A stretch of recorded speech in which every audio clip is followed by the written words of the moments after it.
Today's Seattle Seahawks mailbag is presented by the Fetch Rewards app. Scan your receipt and then get points for whatever you buy from wherever that you can then redeem for gift cards to your favorite stores or restaurants.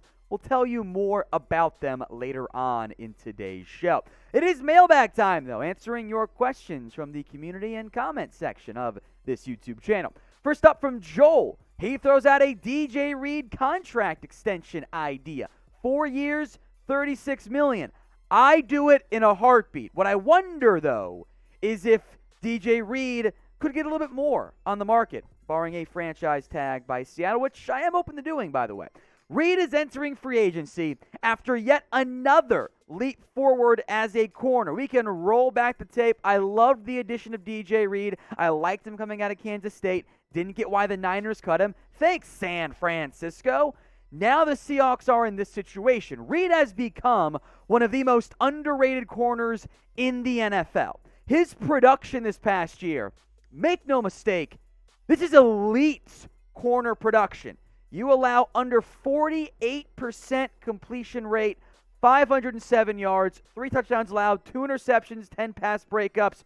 When opposing QBs are throwing at you and they're completing less than 50% of their passes, that means you're a lockdown corner. What DJ Reed did this year, I think, went under the radar as one of the better years in all of the NFL at corner. Now, because of the hype around him, if we stick near your projection there, Joel, some deals that fall into a similar category. The Shaquille Griffin one, 3 years, $40 million with the Jags. Adoree Jackson, 3 years, $39. Ronald Darby, 3 years, $30. Kendall Fuller, 4 years, $40. Chidobe Awuzie, a little bit lower. This is actually three years, $21.75, but I rounded for ease here. Potentially hot take alert. I don't know how many corners I'd take, if any, on this list over DJ Reed. So I'm not afraid, if I had to do it, to pay DJ Reed double figures. I don't want to lose him in free agency, especially since you've got so many issues here already on your roster as it relates to your secondary in terms of the pending free agents, right? Jones and Reed, and I like Trey Brown, but Reed emerged, I believe, as a number one corner. I'm that high on him, so I don't want to lose him. I would be prepared to I'd give him the Shaq Griffin deal, frankly, and I'd be okay with that. So what is the most you would pay DJ Reed per year? Let me know in the comments section. Most you would pay DJ Reed per season. This is going to be the pinned comment on today's video. So if the ad break comes here on YouTube, take advantage of it. Head down there and let me know. Trade idea now from GBK Hawks. He's got the Bills getting Chris Carson, a 3rd and a 6th. Seattle gets a 1st-round pick along with a 7th-round pick next year. Now the 6th and 7th basically cancel each other out. Between the 1st and 3rd, this values Carson as roughly a top 40 pick. There's no chance the Bills do that deal. It's just way too much to give up if you are the Bills for a running back coming off an injury. Now, we're going to come back and spend some more time on this and more questions too, but I want your questions for future mailbags. Use hashtag Seahawks in the comment section. It just makes my life a lot easier to find any and all questions that you guys have, since there are hundreds of comments all day, every day. So use hashtag Seahawks if you have future questions. All right, back to Carson, right? Coming off yet another neck injury. When he's actually healthy, he's a really good football player. Issue, he's not healthy, right? Here's the money saved if you were to cut or trade him. It's the same number since you got 1 year left on his deal. 3.43 if you cut him before June 1st. And because you've added the fake deal on it, you actually save just under 5 if you cut him after June 1st. But you can't use that money, so for $1.5 million, you're probably better taking it right now before the cap jumps up. And that's a potential issue since Rashad Penny, the breakout 5-game stretch, legitimately as good as any back I have ever seen in my life. That's how productive he was. Alex Collins, a free agent, leaves Travis Homer, DJ Dallas. You're not quite set. So you are looking to save some money if you were to trade Carson or cut him if you don't trust the injury. but I don't see any way in which you get a top 40 pick value for him in a trade.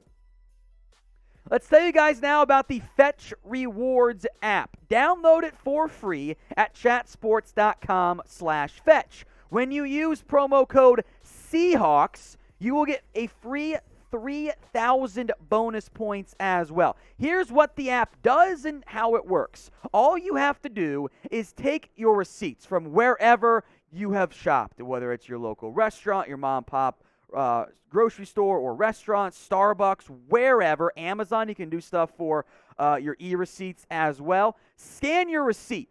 What that app will do is take all the information it needs and give you points based on what you bought, how much you bought. You get sometimes better points for certain items. You can then take those points and redeem them for gift cards at any store or restaurant. So if you're a coffee head, I am not. I can't stand the taste of it, but I like to shop at Amazon. You can get those kind of gift cards as well. You can earn free rewards on everything that you buy. So instead of just tossing your receipt away or keeping it inside your whole little, if you're like me, you got that giant bag of plastic bags all stuffed under your kitchen sink there. Don't just keep your receipt in there. Scan it and treat yourself to more free things. Again, a free 3,000 bonus points when you use promo code Seahawks at chatsports.com/fetch. That link and the promo code will be in the comment section and the description of today's video. From Batman Fan 20, Batman, a.k.a. producer Jax Burner, I suspect. I know he's very excited about the runtime for the Batman coming up. Here's his questions, or not really less question, more statement, but we'll treat it as the same. Sign Stephon Gilmore, re-sign Quandre Diggs, sign Bradley McDougald. All right, in order. Stephon Gilmore, I think he is going to be a little bit more affordable. I think the Patrick Peterson deal might end up being fairly similar. Maybe it's a one-year deal around $10 million. You can make that work, but I kind of want to make sure, I'm saying this, I want to re-sign DJ Reed first because he's younger, and I think is going to be a key part of this defense moving forward. So I'm down with Gilmore. Got to be at the right cost. Bradley McDougald, if you want.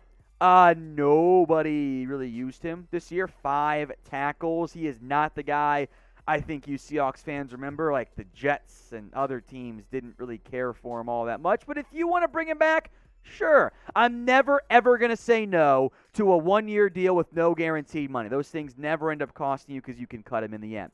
Finally, Quandre Diggs. Hell yeah, let's ride. Don't let this man leave. I think Diggs, outside of DJ Reed, who you guys know who I love, and Diggs is right there alongside of him, had his best year ever and was the most impactful player on this defense. No disrespect to Bobby Wagner, for example. Diggs, awesome football player. The injury is brutal. It's not fair, but you got to keep Diggs. He's too important to your defense and too good of a player even as he continues to age. So who do you guys want to sign? It could be any free agent, and if you want to re-sign a guy too, I'm not going to complain there. Let me know in the comments. We are also getting closer and closer to 24,000 subscribers here on our Seahawks YouTube channel. Let's do it for Marshawn Lynch. Do it for Beast Mode. Subscribe today for more free videos. I love this username. Church of the Sacred Cacti. Got to release, restructure, or short extension for Bobby Wagner. Hit his $20 million. He's great, but he's not the same as his best years. He needs an extension where his cap hit is less, or release him and start Barton. So we'll break this down, but I think Mr. Cacti here is pretty much right. $20 million cap hit for Bobby Wagner as he enters the final year of his deal. I can't pay that to an off-ball linebacker as good as I still believe and still think, and I would argue no, Bobby Wagner is. He is set to turn, this is his age 32 season. You save $16 million if you cut or trade him.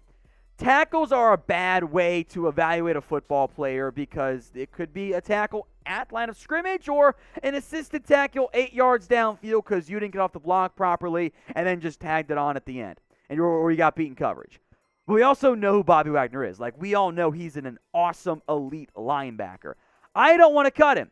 Now, if you're going to rebuild and blow it up, which I don't see any reason to do as long as Russell Wilson is here, then extend Bobby Wagner and keep him on your roster for longer until you enter that rebuild phase when you want to move on from a player of that age. So what would you guys do? I think my answer is pretty clear. It's K for keep, but it's a democracy.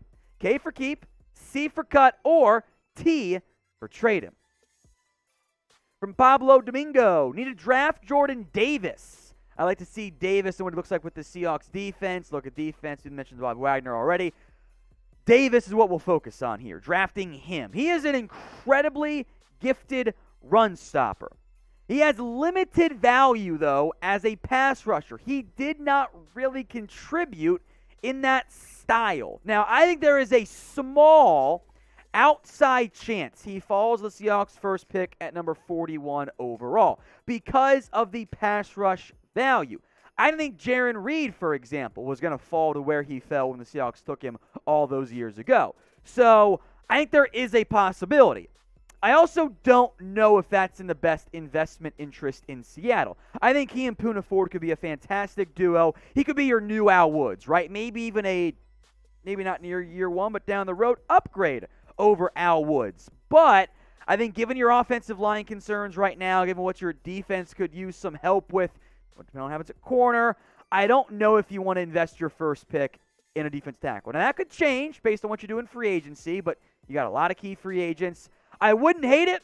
I got to see what else they do in the free agency side of things. So, who do you want the Seahawks to draft? I'm a big Jordan Davis guy. I would not complain whatsoever. Although, to be fair, they never do what I think they should end up doing. Sometimes I'm right, sometimes they're right. That's how it goes in football. So let me know, who do you want the Seahawks to draft?